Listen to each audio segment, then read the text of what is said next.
Magandang araw mga ka-art lover, mga kababayan. Ito yung video kung saan atin masagot ang katanungan kung paano ba ginayuma ni Kibuloy. Paano niya pinaibig itong napakabatang pastoral na napakaganda. Ito nga ang tinagurian na pinaka-sweetheart ni Kibuloy. Kasi hindi lang ito maganda, talented pa, magandang kumanta, at talagang maganda sa lahat ng pastorals. Well, atin muna pakinggan ang sinabi niya noon na nakakagulat talaga, na wala sa isip ang mga kung paano nangyari, paano nasabi ng batang ito, paano na-hypnotize yung kanyang pag-iisip. Well, ito na yung mabibigla kayo, lalo na kapag hindi nyo pa ito narinig. Ito na ang video. With all my heart, I love you so much.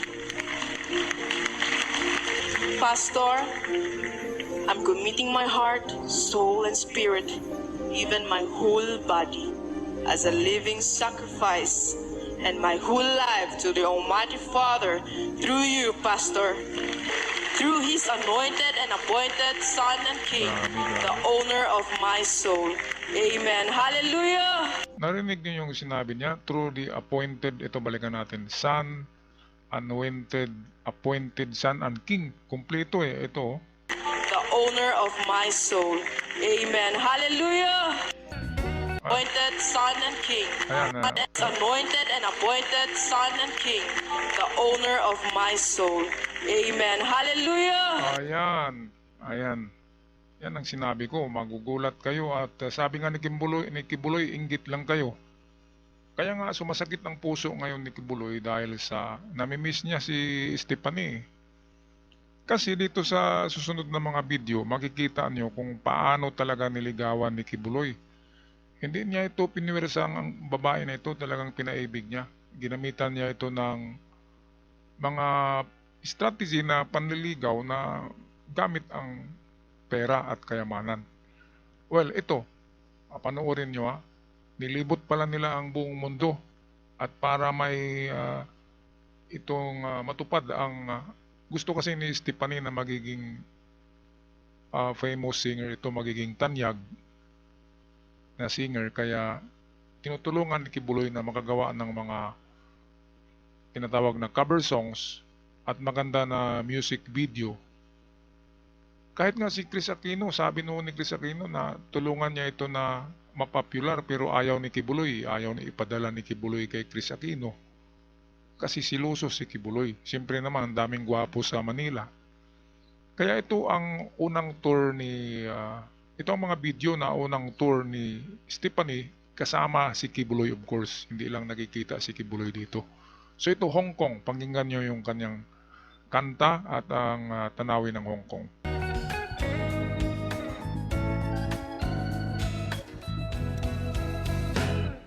You gave me love when I have no one to count.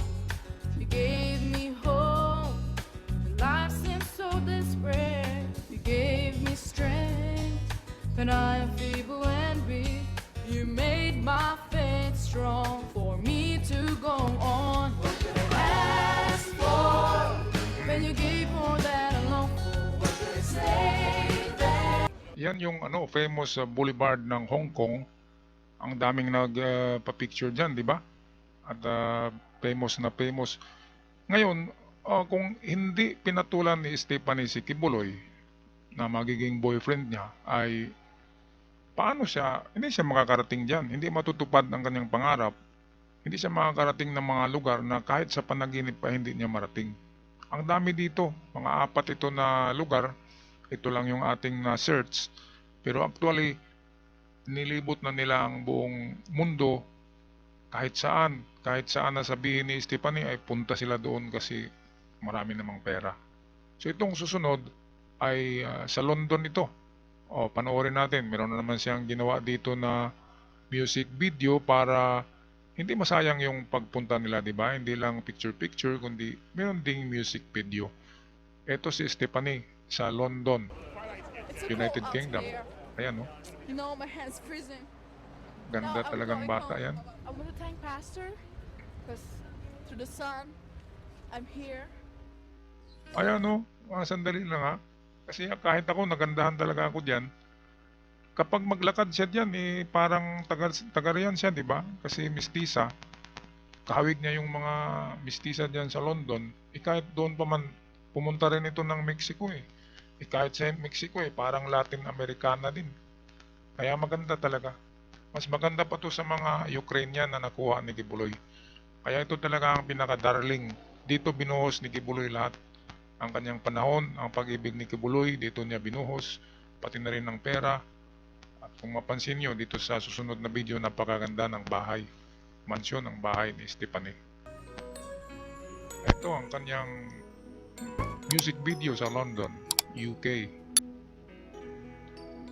London Bridge yata yun ah.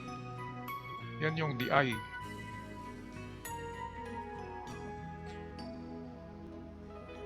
Nasa London Bridge siya.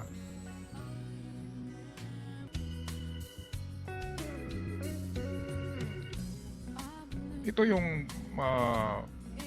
bahay yata to ni Stephanie. Napakaganda, di ba?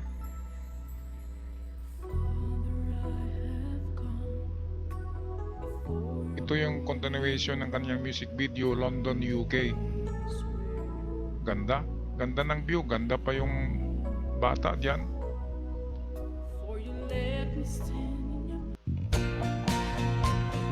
Ito naman sa California, oh. Grabe talaga. Grabe ang buhay ni Stephanie sa piling ni Kibuloy. Kaya nga, kinuha yan si Stephanie ng Senado para magtestigo against Kibuloy, pero hindi yan dumating eh. Kahit sino ba naman, binigay na sa'yo, di ba? Mag-traitor ka pa ba kay Kibuloy? Napakaahas mo naman kung gawin mo yon. Ibinigay na nga ni Kibuloy sa'yo lahat. Ginawa ka ng artista in your own terms. Ginawa ka ng sikat in your own terms. Kaya nga lang kung itong si Stephanie, kung pwede lang ito lumabas, artista na to eh. Maraming kukuha nito. Kung hindi lang ito hinahawakan ni Kibuloy. Mas maano pa niya ang potential niya, mas ma-discover niya pa. Kaya nga lang, kung sa labas siya, ay marami talaga siyang magiging boyfriend ng mga artista din. Yan ang ayaw ni Kibuloy, kaya pilit na hinahawakan talaga siya ni Kibuloy at hindi mapunta sa iba. Kasi siya yung kayamanan ni Kibuloy. Kung nakita nyo yung unang girlfriend ni Kibuloy noon, di ba yung unang pastoral niya na matanda na ngayon, na nag-witness against kay Kibuloy, ay hindi, yun lang ang ano ni Kibuloy noon, mga standards of beauties. Sa 1 to 10, si Stephanie ay 10 eh. Yung noon, yung mga lumang ano ni Kibuloy, pastoral, sa 1 to 10 ay 2 lang yun eh. Hindi yun magaganda kasi wala pang papatol noon kay Kibuloy kasi wala pang pera. Ngayon na multi-billionaire na, di ba? Ay talagang papatol sa iyo yan. Kasi maibigay lahat eh. Okay, so panoorin pa natin ang iba pang music video kuha ni Stephanie sa iba't ibang dako ng mundo. Ito naman ang sa Disneyland dito, maganda to. Ang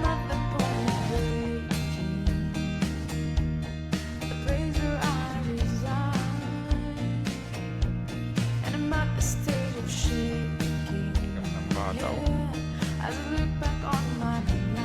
Ganda.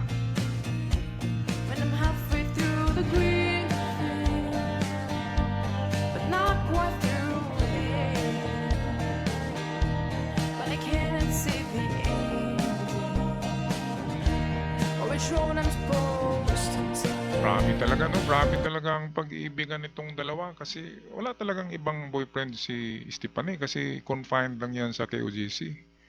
Hindi nga yan nag-aaral sa mga universidad eh. Diyan lang yang pinapaaral sa kanilang private school sa eskwelahan din ni Kibuloy.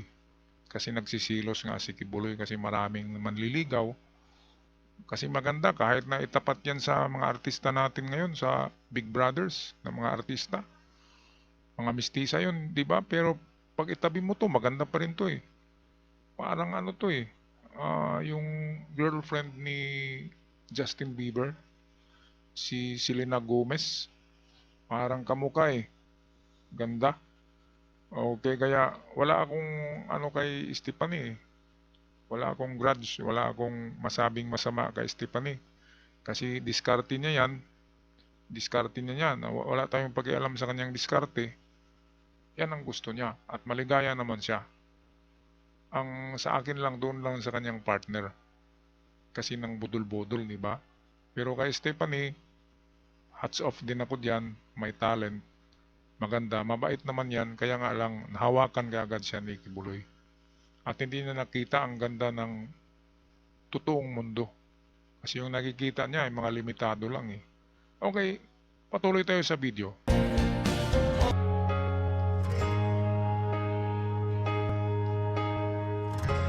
Oh, Sao Paulo, Brazil to. Sao Paulo. Brazil naman to. You were there when your father said, let there be light. You obeyed when he whispered, son, you have to leave tonight. Ayan, napakaganda talagang bata yan. Magandang kumanta, wala ka nang hanapin, magandang itsura. Kaya nga, wala nang hanapin eh. Pero si Kibuloy, naghahanap pa rin, nagre-recruit pa rin ng mga bagong batang pastoral kahit na mayroon na siyang maganda. Diba? Lahat ng sobra, lahat ng marami ay masama. Diba? Maraming asin, masama sa katawan. Maraming asukal, masama sa katawan. Lahat ng marami, masama. Kaya katamtaman lang sana ang kay Kibuloy. Diba? Wag naman yung sobrang dami. Okay, so comment nyo na lang sa ating comment section mga kababayan, mga card lover, anong masasabi nyo sa pag-iibigan ni Pastor Kibols at ni Stephanie Ibarra na kahit na tinatago nila yan, ay marami talagang nakakaalam na talagang sila, di ba? Okay, so ako'y magpaalam na. Maraming salamat. Huwag kalimutan na palang mag-subscribe sa ating channel para palagi kayong updated sa ating mga bagong uploads. Hanggang sa muli. Paalam.